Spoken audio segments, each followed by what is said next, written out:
दोस्तों नमस्कार, मैं अजय पत्रकार। महाराष्ट्र में मतदान के बाद जो पोजीशन है उस पे स्पष्ट रूप से क्लीन स्वीप ले गया है भाजपा का गठबंधन महायुति।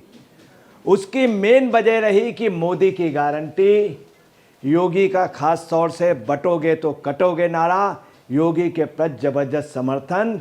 इसके अलावा आपको बता रहे सबसे ज़्यादा देवेंद्र फडणवीस का व्यक्तित्व और उनके खिलाफ कोई नेगेटिविटी ना होना, ये भी एक वजह रही फडणवीस का। दूसरा, जिस तरह से जा कर के सुबह मतदान भागवत जी ने कर दिया, उसका भी असर संघ पे बहुत ज़्यादा पड़ा है। और जो स्थितियां हैं, मोदी की गारंटी, भाजपा की गारंटी, साफ दिख रहा है। दूसरा, शिवसेना में जो वोटों का बंटवारा हुआ है अब एनसीपी में, ये सब बीजेपी को बहुत बड़ा फायदा हुआ और बीजेपी क्लीन स्वीप लेते हुए दिख रही है। महाराष्ट्र के चुनाव पे सबसे ज़्यादा जो मुद्दे प्रभावी रहे उसमें सबसे ज़्यादा महत्वपूर्ण लाडली बहना योजना। और लाडली बहना योजना ने इतना अच्छा महिलाओं पे प्रभाव छोड़ा है कि आपको बता रहे हैं कि वहाँ महिलाओं का यही कहना रहा कि हमको एडवांस मिला, बोनस मिला, और पहले का जो ही योजना घोषित हुई उसके पहले का भी हमको पैसा मिला। और ये एक ऐसा विश्वास है जो पहली बार मिला। इसके अलावा आपको बताना तमाम ऐसी मुद्दे रहे, ख़ास तौर से योगी का बटोगे तो कटोगे, और मोदी का जो मुद्दा रहा एक रहोगे सेफ रहोगे, इन सब का बहुत ज़्यादा प्रभाव पड़ा। सबसे मेन बात ये आ रही है कि पहले बीजेपी का और दूसरे गठबंधन का पहले भी फाइट हुई है। उस समय भी बीजेपी एक तरफ थी, दूसरी तरफ कांग्रेस थी, शरद पवार थे। आज भी वही स्थिति रही। अब मेन बात आ गई कि बीजेपी वहाँ की सबसे बड़ी पार्टी थी जो 100 विधायकों से हमेशा जीतती चली आ रही थी। शिवसेना और ख़ास तौर से शरद पवार की एनसीपी अच्छा फाइट करती थी, मगर इनमें डिवीज़न हो गया। इस डिवीज़न से क्या हुआ, उनके टुकड़े भाजपा के साथ जुड़ गए और ये बीजेपी को एक एक्स्ट्रा बेनिफिट गया। यही एक वजह रही कि कांग्रेस गठबंधन कमज़ोर हो गया। आपको बताना है शिवसेना का जिस तरह से डिवीज़न हुआ है, सिंबल और पार्टी कैडर और उन्हीं का चीफ मिनिस्टर बनना भी एक वजह रही कि मराठी वोट, शिवसेना का वोट जो कमिटेड वोट था, वो बहुत बड़ी तादाद में 80% से अबव बीजेपी गठबंधन के साथ चला गया शिवसेना का वोट। ये एक बीजेपी को बहुत बड़ा मजबूत हो गई। दूसरी, शरद पवार हमेशा बीजेपी के अगेंस्ट में रहे। शरद पवार के वोटों का भी डिवीज़न हुआ, उनकी घड़ी चुनाव चिन्ह अजीत पवार के साथ चला गया। यही नहीं, अजीत पवार के साथ पूरा संगठन वहाँ खास तौर से शरद पवार के अनुयायियों पे ये बात आई कि अजीत पवार सबसे मिलते हैं, सुप्रिया सुले सबसे मिलती नहीं, कोई भी काम होता अजीत पवार तुरंत करते हैं।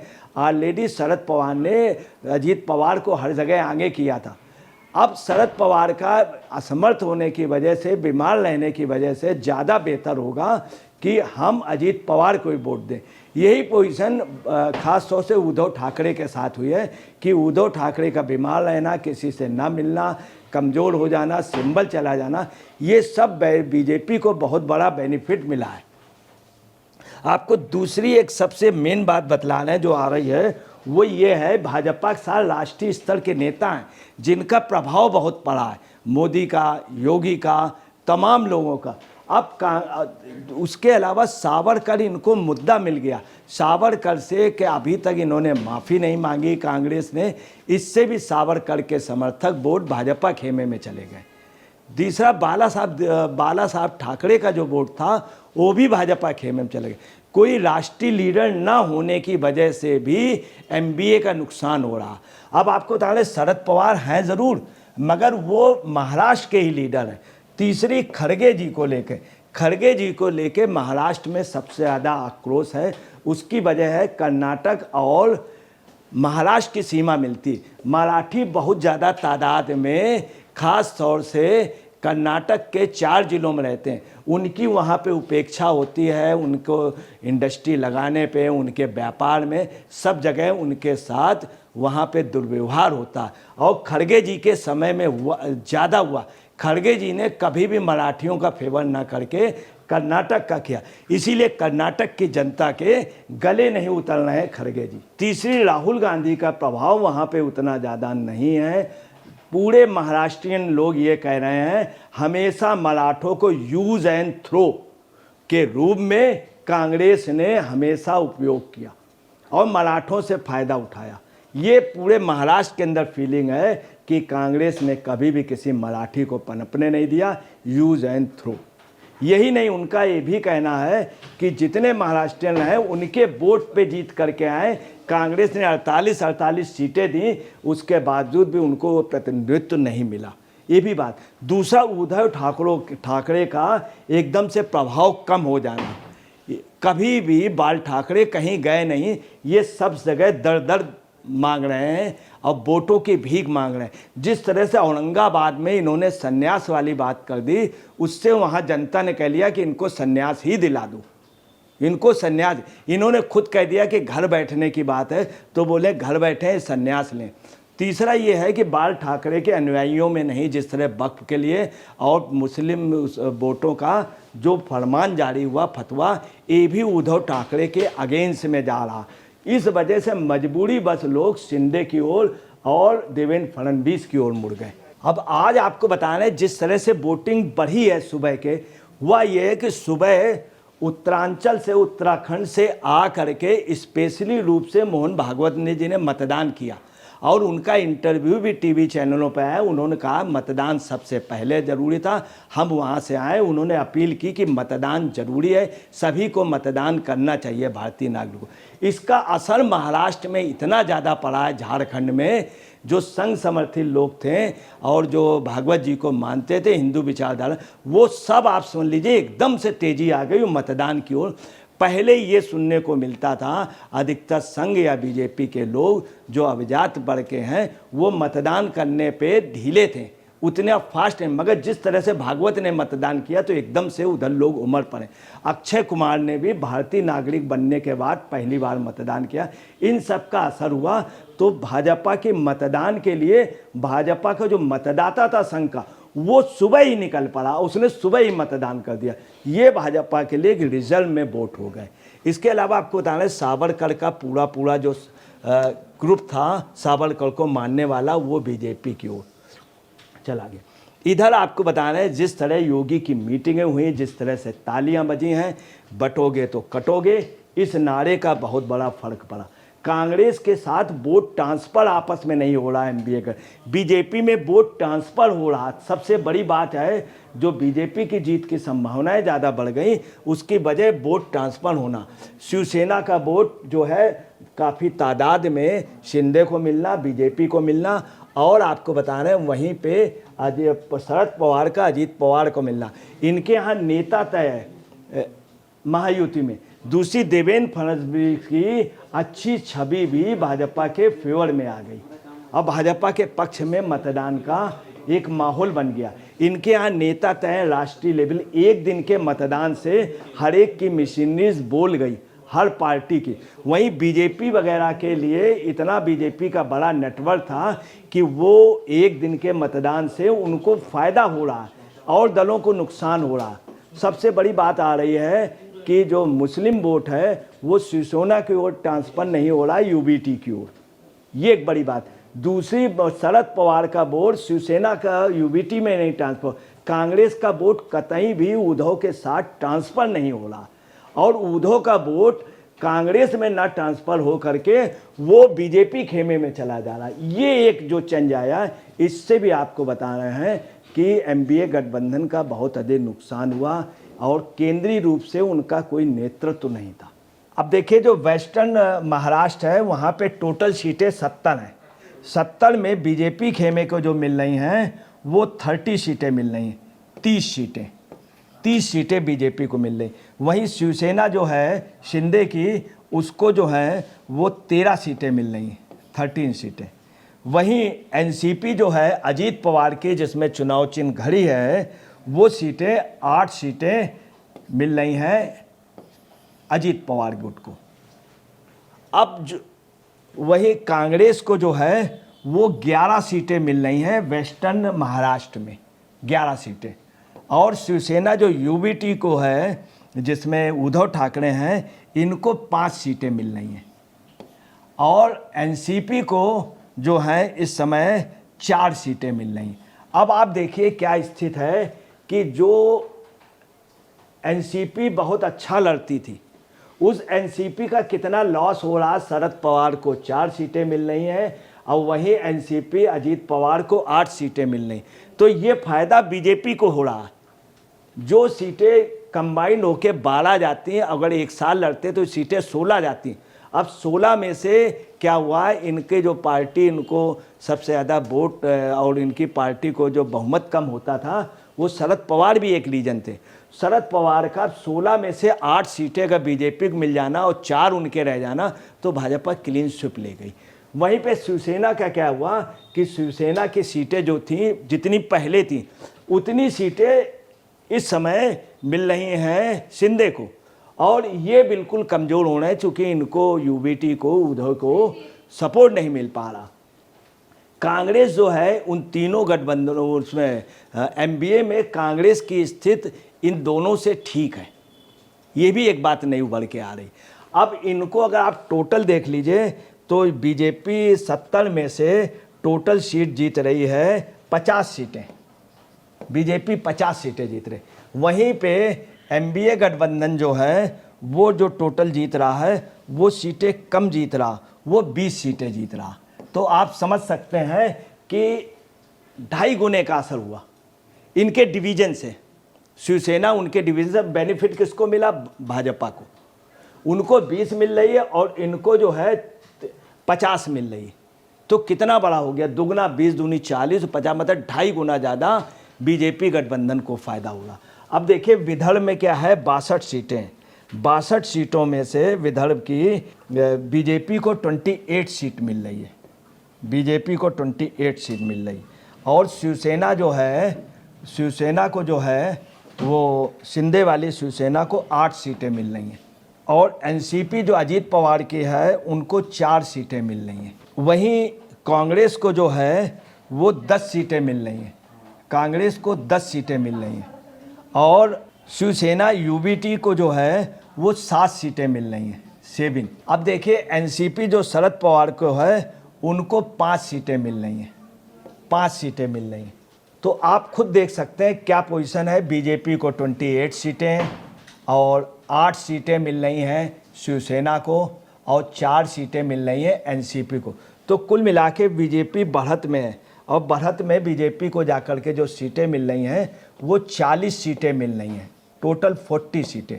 40 सीटें अब 62 में 40 सीटें जो हैं वो बीजेपी खेमे को मिल रही हैं, बीजेपी गुट को, महायुति को, और इनको जाकर के मिल रही हैं 22 सीटें। तो आप अंदाज लगा सकते हैं दुगने का अंतर हो रहा है। ये क्यों? चूँकि डिवीज़न हो गया शिवसेना और एनसीपी का। तीसरी आपको बताना है, तीसरी जगह है मराठवाड़ा। मराठवाड़ा में टोटल 46 सीटें हैं। 46 सीटें में बीजेपी गठबंधन को 28 सीटें मिल रही हैं, 28 सीटें। और बीजेपी को जो है मराठवाड़ा में 20 सीटें मिल रही, 20 सीटें बीजेपी को 20 सीटें मिल रही। वहीं आपको बतला रहे हैं कि शिवसेना को 5 सीटें मिल रही हैं, शिवसेना को 5 सीटें मिल रही हैं। और एनसीपी को 3 सीटें मिल रही हैं अजीत पवार के गुट को। और टोटल उनकी 28 सीटें, 46 में से मतलब आधे से ज़्यादा सीटें बीजेपी को मिल रही हैं। अब आपको बता दें कांग्रेस की उनकी क्या पोजीशन है मराठवाड़ा में। मराठवाड़ा में कांग्रेस को 10 सीटें मिल रही हैं और शिवसेना यूबीटी को जो है 5 सीटें मिल रही हैं। वहीं आपको बतला रहे हैं कि शरद पवार के गुट को 3 सीटें मिल रही हैं, 3 सीटें मिल रही हैं। तो ऐसे उसमें देखिए कि बीजेपी यहाँ पर भी बढ़त में है। चौथी जगह आ रही है थाने और कोकर। थाने और कोकर में बीजेपी को टोटल सीटें जो हैं 39 में टोटल सीटें बीजेपी को 28 मिल रही, बीजेपी गुट को 28 मिल रही, जिसमें बीजेपी को थाने में जो सीटें मिल रही हैं कोकर और थाने में वो मिल रही हैं 20 सीटें, 20 सीटें बीजेपी को। शिवसेना को जो सीटें मिल रही हैं थाने और कोकल में वो 6 सीटें मिल रही हैं थाने, और एनसीपी को 2 सीटें मिल रही हैं। अब देखिए कि कांग्रेस को थाने और कोकल में जो है सिर्फ 7 सीटें मिल रही हैं। वहीं शिवसेना यूबीटी को 2 सीटें मिल रही हैं तथा एनसीपी को शरद पवार गुट को 2 सीटें मिल रही। अब देखिए क्या थाने और कोकल में भाजपा बहुत मजबूत पोजीशन में है। थाने और कोकल में वहाँ 39 में 28 सीटें भाजपा के गुट को मिल रही, भाजपा गुट को, जिसमें बीजेपी 20 सीटें को लीड कर रही, और जो शिवसेना है वो 6 सीटें और एनसीपी 2 सीटें। यहाँ पर भी थाने कोकल में बुरी तरह से शरद पवार की और शिवसेना का लॉस जो हो रहा है वो शरद पवार का और शिवसेना का बहुत ज़्यादा लॉस हो रहा है, यूबीटी का, उद्धव गुट का। अब फ़ायदा कौन उठा रहे हैं? सबसे ज़्यादा फ़ायदा ये बीजेपी को जा रहा। तो आप देखिए 11 सीटें मिल रही हैं, जहां कांग्रेस गठबंधन को एमबीए को, वहीं बीजेपी को 28 सीटें मिल रही 39 पे। अब मुंबई सीट है, मुंबई सीट जो है शिवसेना का गढ़ था, वो उद्धव ठाकरे का गढ़ टूट गया। टूटा कैसे कि जो शिंदे की पार्टी अलग हुई, उससे वहाँ एक चीज़ रही कि वो तीर कमान को ही देंगे, पार्टी को ही देंगे, शिवसेना को देंगे। जो शिवसेना के आगे यूबीटी है, यूबीटी शब्द को वो सुनने को तैयार नहीं है मराठी जनता और उनका बाल ठाकरे का। तीसरा, वो तीर कमान के अलावा किसी को वोट देने को तैयार नहीं शिवसेना का।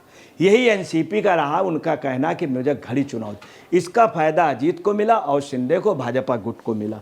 अब देखिए क्या पोजीशन मुंबई की 36 सीटों का जो पोजीशन है, उसमें स्थिति ये है कि 24 सीटों में बीजेपी लीड कर रही है। बीजेपी 24 सीटें आराम से जीत जाएगी, 24 सीटें।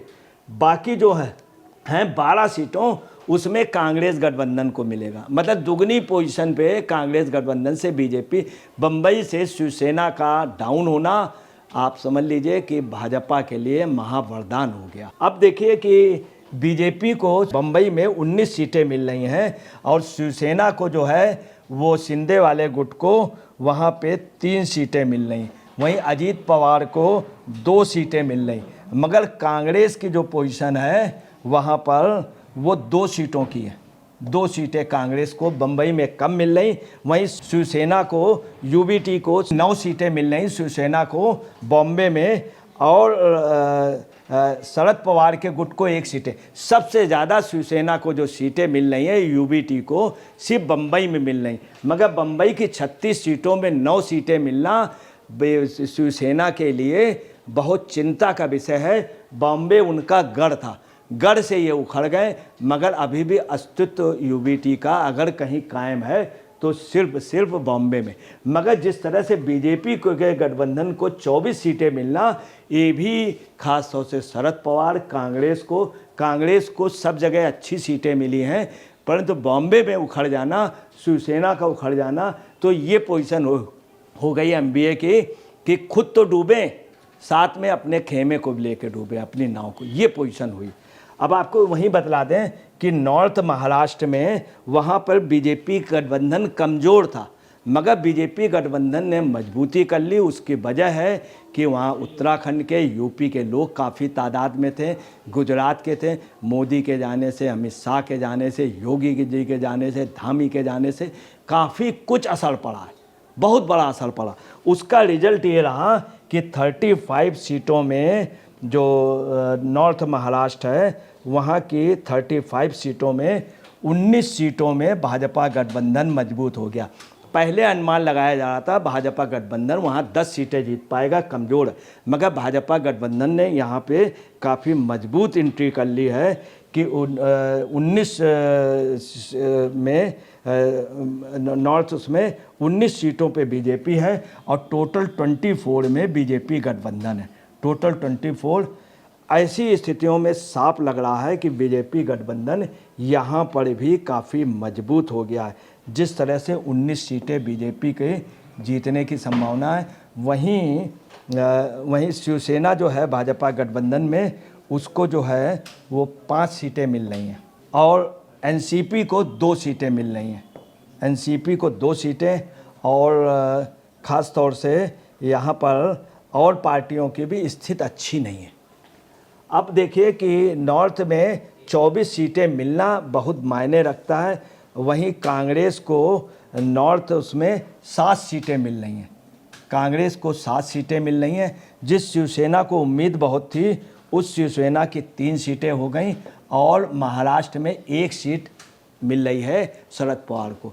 अब मेन बात आ गई, ऐसा क्या हुआ है कि मेन रही पार्टी का बंटवारा। अब देखिए क्या है कि हकीकत ये है कि फडणवीस की वजह से, देवेंद्र फडणवीस की वजह से नागपुर, अमरावती और ख़ास तौर से नॉर्थ महाराष्ट्र, इन जगह औरंगाबाद में बहुत मजबूत पोजीशन हो गई बीजेपी की। जिस तरह से नागपुर से संघ का निकलना और अमरावती में, तो ये लगातार ये मजबूत होते गए। जहाँ पर ये कमज़ोर थे वहाँ पर ये मजबूत हुए नॉर्थ में। दूसरी बॉम्बे में शिवसेना का वर्चस्व था, वो वर्चस्व बुरी तरह से टूट गया। इस समय मतदाता जिस तरह से दिखा है, साफ था कि भाजपा क्यों। अब इन सब में सबसे बड़ी क्या रहा, लाडली बहना योजना का असर इतना ज़्यादा पड़ा है कि आपको बता रहे 50% में काफ़ी वोट हो गया। दूसरा, अति दलित वो भाजपा खेमे में देखा गया पहली बार और बड़ी तादाद में। तीसरा, बैकवर्ड समाज देखा गया, धनकर समाज टोटल भाजपा में देखा गया, यादव समाज भाजपा में देखा गया। बैकवर्ड जिस तरह भाजपा की ओर बढ़ा है, लाडली बहना योजना का अंडर करंट उसमें दिखा भाजपा के फेवर में। खास तौर से अंडर करंट का वजह रही मोदी की गारंटी और योगी का आना, बटेंगे कटेंगे, एक रहे सेफ रहे, धामी का आना, तमाम लोगों का आना भी एक असर रहा। कुल मिलाकर के बहुत क्लीन स्वीप ले रहे हैं और जो स्थितियां आ रही हैं उसमें मैं आपको बतला रहा हूँ, भाजपा खेमा जो है 194 सीटें जो है वो महायुति आराम से जीत रही है। महायुति जिसमें बीजेपी के आपको बतला रहे हैं 134 सीटें बीजेपी आगे है, 134 सीटें बीजेपी जीत जाएगी। वहीं जो शिवसेना जो है शिंदे की, वो 40 सीटें जीत जाएगी, 40 सीटें जीत जाएगी। और अजीत पवार की जो है एनसीपी जो है वो लगभग 20 सीटें जीत जाएगी। ये एक वजह है कि इंडिया क्लीन स्वीप 194 सीटों पे कर रहे हैं। वहीं आपको बता रहे हैं कांग्रेस जो गठबंधन है उसकी स्थिति ठीक नहीं है। वो 93% एमबीए की जो है, एमबीए का 93 सीटें जीतने की संभावना है, जिसमें कांग्रेस 47 और शिवसेना यूबीटी जो है वो 31 सीटें और शरद पवार की जो स्थिति है वो 15 सीटें। इसमें कोई शक नहीं, एमबीए में कांग्रेस बड़े गुट के रूप में 47 सीटों पे आ रही, बीजेपी 194 गठबंधन पे आ रही जिसमें 134 सीटें। जिससे साफ है कि देवेंद्र फडणवीस मुख्यमंत्री हो गए। शरद पवार ने भी मान लिया है, उन्होंने खुद कहा था। दोस्तों नमस्कार, मैं अजय पत्रकार।